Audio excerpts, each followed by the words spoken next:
네, 안녕하세요. 보안 프로젝트 조정원입니다. 이번 시간부터는 이제 와이어샤크에 대해서 이렇게 하나씩 좀 짚어가는 그런 시간들을 가지려고 해요. 그래서 예전에 이제 버퍼 스위터 시리즈로 이렇게 조금 진행을 했었고요. 이번 시간에는 이제 와이어샤크의 그런 시리즈로 얼마나 많이 다룰지는 모르겠습니다. 저도 사실 네트워크 쪽이 약해요.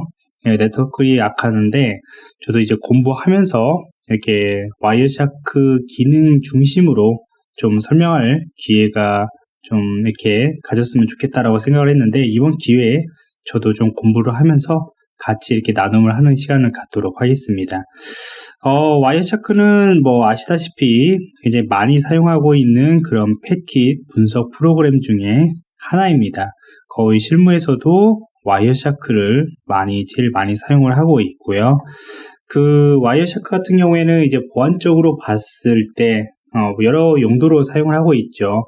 제일 많이 사용한 것은 이제 침해 대응 분석을 할 때, 특히 이제 모니터링을 할 때 저희들이 이제 로그 분석을 하다 보면은 그 나왔던 그런 패킷 분석이나, 보통 이제 이 패킷들을 실시간으로 이제 뭐 와이어샤크로 떠가지고 보는 그런 것들은 아니고요. 저도 이제 IPS나 IDS 장비에서 이렇게 분석되었던 어떤 패킷 샘플들 있잖아요. 그런 것들을 이제 분석하는데 좀 많이 사용한다고 보시면 될 것 같고요.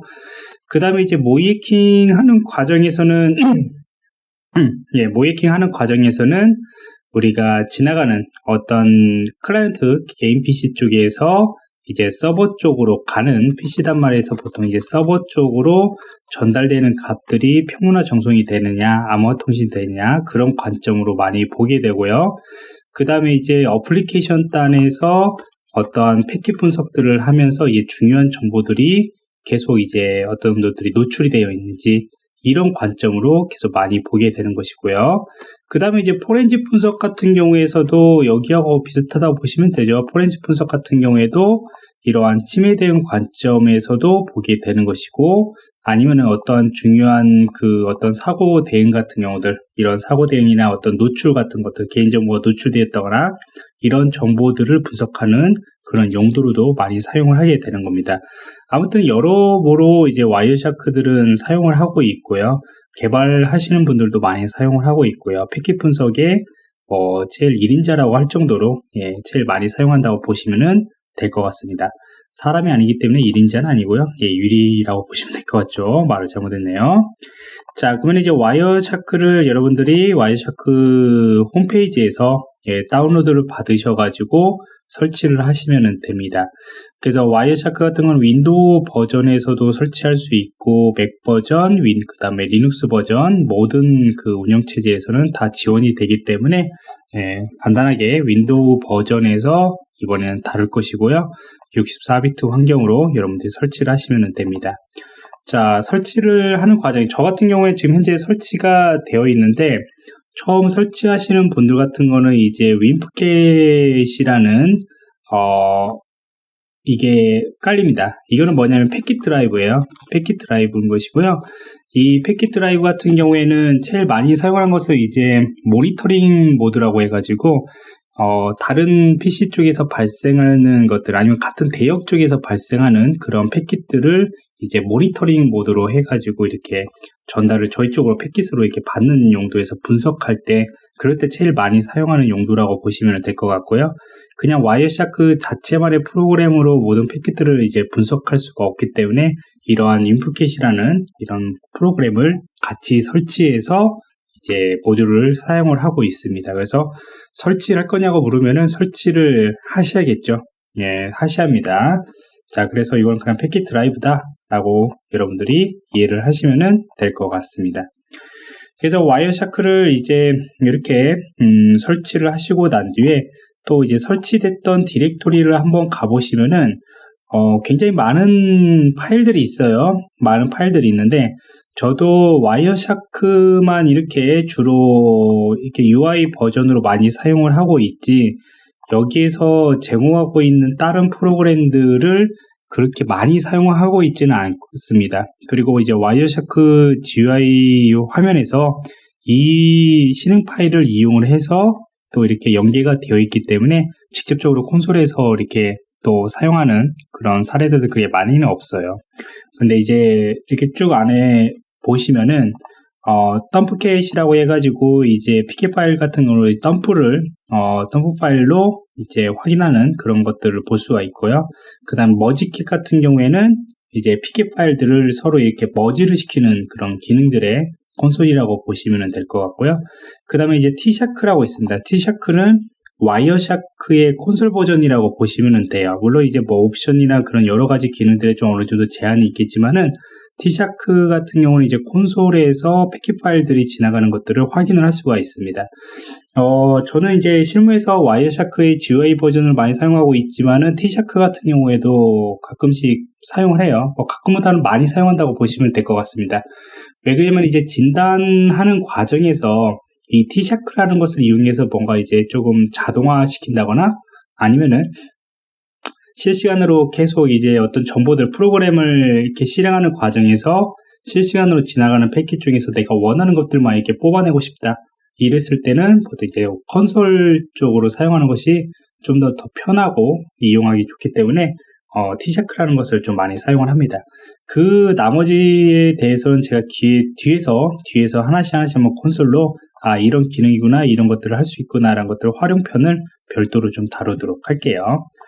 또 와이어샤크를 여러분들이 실행을 하시고요. 그 다음에 저는 기존에 이제 캡처를 했던 그 파일을 이렇게 불러왔습니다. 그러면 이제 와이어샤크의 인터페이스를 이제 볼 수가 있겠죠. 자, 인터페이스는 이렇게 이제 생겼습니다. 저는 이제 글씨를 좀 이렇게 키웠고요.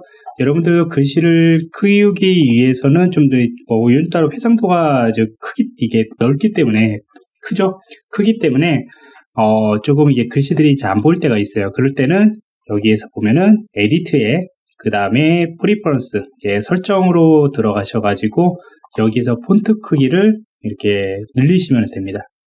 저는 14 정도 이렇게 늘렸거든요.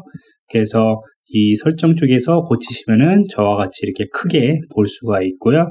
자, 위에서부터 보면은 요거는 이제 메뉴바라고 보통 이야기를 하죠. 우리가 메뉴바입니다. 그래서 다양한 기능들, 이런 메뉴들을 이제 볼 수가 있고요. 이 메뉴들을 모두 다 이렇게 시리즈 강의를 하면서 다 다루지는 못하죠. 저도 이제 모르는 기능들이 있기 때문에 이제 굵직하게 이제 사용할 수 있는 그런 기능들은 좀 다루도록 하겠습니다. 그 다음에 이제 아래는 이제 툴바라고 보통 우리들이 이야기를 하는 거죠. 그래서 이렇게 바로바로 많이 사용하는 것들을 툴 형식으로 이제 아이콘으로 해가지고 이렇게 위에다가 이렇게 정렬을 해놨습니다. 그래서 이런 것들이고요. 그 다음에 이제 이 아래가 이제 필터 툴바라고 합니다. 필터입니다. 그래서 필터에 대해서는 나중에 이제 별도로 배울 거고요. 여기에다가 이제 자신이 원하는 어떤 필터 기능을 적용을 해서 이제 이 수많은 패킷 중에서 자기가 원하는 것들을 이제 보는데 사용한다고 보시면 될 것 같습니다. 그 다음에 여기 있는 거는 이제 리스트 영역이라고 하죠. 우리가 패킷 리스트 영역이라고 하고요. 그 아래는 이 리스트에 관한 상세 영역들이 바로 여기에 있습니다. 그래서 여기로 이렇게 그 아래로 이렇게 다 내리시면은 각각에 대해서 이제 상세하게 나옵니다. 어떻게 보면 해석이 돼가지고 나온다고 보시면 됩니다. 여기에서 이러한 값들이 어떤 것들을 해석을 하고 있는지가 위에서 이제 어느 정도 정의를 하고 있다고 보시면 되고요. 그 다음에 이제 여기를 패킷 데이터 영역이라고 이야기를 합니다. 실질적으로 패킷에 관한 정보들은 또 여기에서 또 확인을 할 수가 있겠죠. 그래서 어떠한 이게 평문으로 어떻게 들어가는 것들, 이런 값들, 평문으로 되는 것들은 바로바로 이 패킷 영역에서 각각 확인할 수가 있습니다. 그 다음에 이제 아래 보면은 이제 스테투스 바라고 있습니다. 여러분들 스테투스 바를 좀 관심이 없게 보시는데, 바로 이제 스테투스 바가 바로 여기에요. 요거요. 요 아래에 있는 요 영역이라고 보시면 될 것 같습니다. 이게 스테투스 바에는 굉장히 중요한 정보들이 많이 돌아다닙니다. 이게 위에서 이제 해석된 각각의 패킷 정보들에서 어느 정도 해석된 것은 바로 유해라고 보시면 되겠지만은, 이거를 또 실시간으로 이게 어떤 것들을 의미하는지는 이 패킷 정보, 이 스테투스 바에서 좀 어느 정도 확인을 할 수가 있어요. 그래서 요거는 유저 에이전트 값이구나 라고 보시면 되겠죠. 그래서 나중에 여러분들이 패킷 위에서 필터링을 할 때 이 스테투스 바에 있는 이 해석되어 있는 얘네들을 가지고 기준점으로 이제 이렇게 골라낸다고 보시면 될 것 같습니다. 그래서 요거 정보들 보시면은 어느 정도 이게 어떤 정보들인가도 가능을 할 수가 있습니다. 그래서 아래가 스테이투스 바라고 이야기를 하게 되는 것이죠. 그래서 전체적인 인터페이스는 이렇게 생겼습니다. 이렇게 와이어샤크는 이렇게 생겼고요. 다른 인터페이스 위에를 이제 볼까요? 우리가 패킷 리스트 영역 중에서 이제 중요한 것들이 바로 이분들이죠. 이분들이요.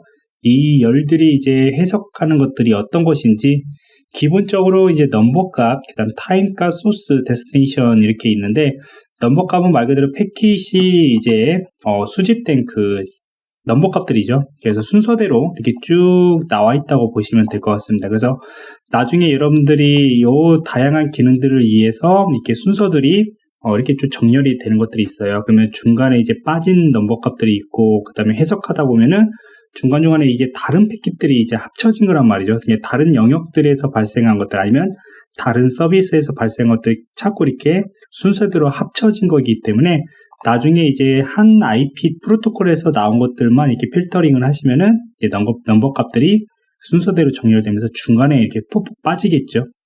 그런 식으로 이거는 이제 관련된 응답 시간에 관련된 그 타임 값이라고 보시면 될 것 같고요. 소스 같은 경우에는 이제 여기에서 보통 우리가 가져오는 그 소스 값이라고 보시면 될 것 같고, 도착지, 시작 지점, 도착 지점, 데스티네이션 이렇게 해석을 하게 되는 거고, 그 다음에 패킷 길이와 그 다음에 패킷 길이와 그 다음에 인포메이션, 실질적으로 나온 그 패킷 정보들을 확인을 할 수가 있습니다. 근데 이 값들도 여러분들이 이제 바꿀 수가 있어요. 이게 영어이기 때문에 여러분들이 오른쪽에서 여기서 마우스 오른쪽을 누르시면은 에디트 컬럼이라고 있습니다. 그 에디트 컬럼을 클릭을 해주면은 여기에서 여러분들이 번호면은 번호라고 이렇게 해주시면은 바로 이게 바뀌겠죠. 타임도 똑같죠. 타임 같은 경우에도 시간 이렇게 쓰셔도 괜찮고요. 영어로 그냥 그대로 웬만큼은 쓰시는 것이 좋겠죠. 자, 그 다음에 이제 오른쪽에 누르시면은 컬럼 설정이라고 있습니다. 이 컬럼 설정 같은 경우는 에디트에서 이 프리퍼런스, 좀 이렇게 작게 볼게요. 에디트에서 프리퍼런스를 하고 누르는 건데, 여기에서, 컬럼이라고 이렇게 있습니다. 이 컬럼이라고 이렇게 클릭한 거하고 똑같다고 보시면 되는데, 여기 쪽으로 이제 오게 되는 겁니다. 지금 번호로 봤기 때문에 이게 번호라고 이렇게 바뀌어 있죠? 여기서 더블 클릭해서도 바꿀 수가 있습니다. 자, 이것도 오른쪽에서 누르시면은 컬럼 그 설정이라고 있는데 아까와 똑같이 뜹니다. 똑같이 뜨죠? 그래서 여러분들이 여기에서 바꿔줄 수도 있고, 아까처럼 이제 폰트 정보도 이렇게 바꿔줄 수가 있는 것이고요. 레이아웃 것도 지금 현재 기본적으로 이렇게 나와 있지만은 이런 형태로 여러분들이 바꿔줄 수가 있고, 그 다음에 순서들도 이제 디테일 정보를 볼 거냐, 바이트 코드로 볼 거냐, 이런 것들도 여러분들이 바꿔줄 수가 있습니다. 그래서 컬럼 정보 같은 경우에도 여러분들이 추가하거나 삭제를 할 수가 있어요. 이 아래쪽에 보면은 여기를 클릭해서 여러분들이 추가하거나 삭제할 수가 있습니다. 그래서 플러스를 누르시면은 새로운 컬럼들이 이렇게 뜹니다. 새로운 컬럼이 나오고, 그 오른쪽에 타입을 보시면은 넘버가 아니고 다른 이제 타입들을 여기다가 합쳐서 볼 수가 있어요. 물론 이 용어들은 저도 모르는 것들이 많아요. 저도 용어들을 다 모르고요. 단지 이제 가늠을 할 수가 있겠죠. 데스티네이션의 어드레스 정보나 그런 것들, 포트 정보나 이런 것들을 이제 확인하게 되는 것이고요. 그래서 지금 현재 보면은 포트 정보는 안 나타나 있죠. 별도로요. 기본적으로요. 물론 이제 여기에 나와 있는 이 포트 정보들은 어느 정도 가늠을 할 수 있겠지만은 지금 현재는 딱 컬럼은 안 나와 있죠. 그래서 여기 같은 경우에도 이제 포트 정보나 그런 것들을 설정을 해서 여러분들이 이제 볼 수 있겠죠. 그래서 이렇게 확인을 하시면은 new 컬럼으로 현재